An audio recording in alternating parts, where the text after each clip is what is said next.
What about you, YouTube? Robbie from Premier Lawns here. Today we're doing a little autumn job.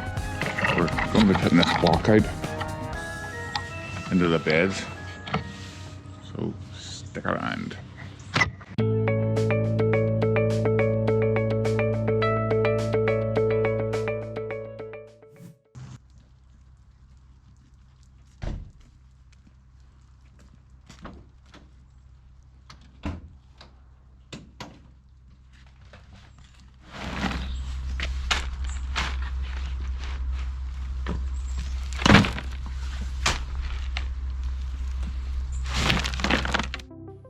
Let's talk why you should be using mulch. This is a beginner's guide to mulching. Now, mulching is one of those jobs that can be done at almost any time of the year, but I like to do it during late autumn and winter months. Here's why. It's easier and more efficient to plant when the plants are dormant.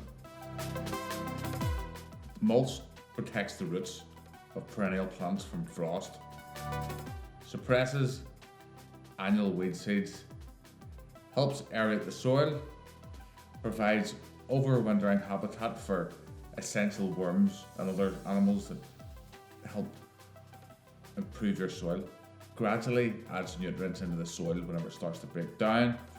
It looks neater and more attractive, especially in the winter whenever the garden's bare.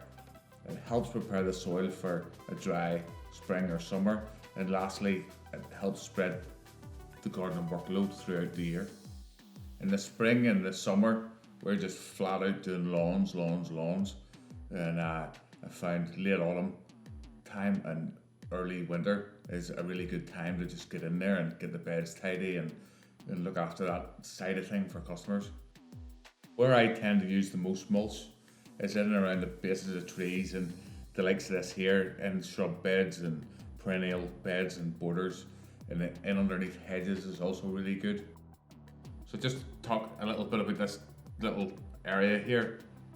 It was originally all stones, you can see there, but the stones and it's mixed with soil and debris, and over time it's just the stones have really degraded down. So we had a chat to the client and we talked about what we were going to do with it. We could have scraped all the soil off it and all the stones off it and re-stoned it out, but we thought it was just easier to bark over it, so that's what we're going to do. I think the key benefit, or one of the main benefits to using mulch, is that it keeps places nice, clean and tidy. I think that's why the majority of people do mulch areas, but there's a load of other benefits that are really good, and I'm going to talk about them just now. Mulch is brilliant for weed control. Now, weed seeds are difficult to avoid even at the best of times. They get blown in from the wind and they're dropped by birds here and there. And most unwanted plant species need light for their seeds to germinate. Mulch, provided we'll put it down thick enough, will block the sunlight from any seeds sitting on the surface, which in turn means that they won't grow and turn into weeds. It doesn't work for every plant species, but it really will help reduce weeding by a fair bit.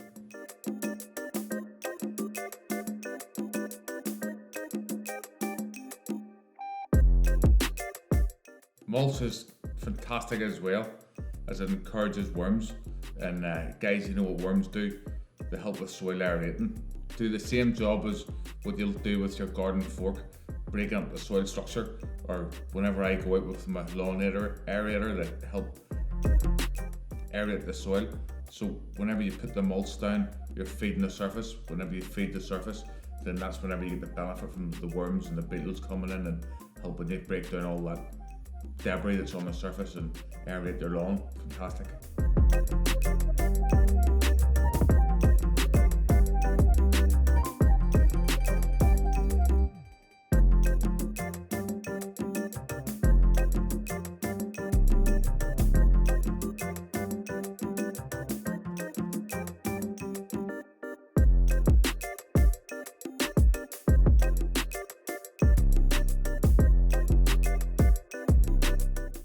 My top tips for mulching your beds.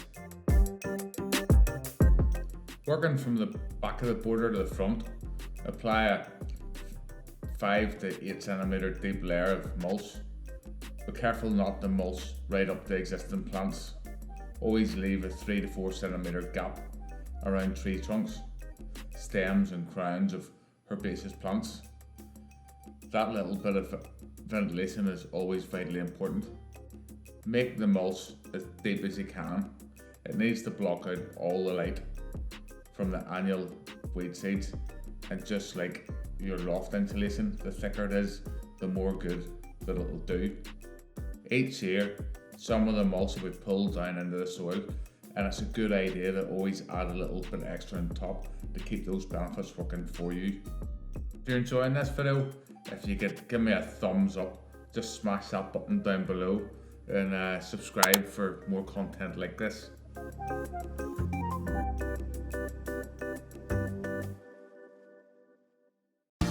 Now, I know that all the regulars that watch my channel, they'll all be asking me what's the difference in these two wheelbarrows.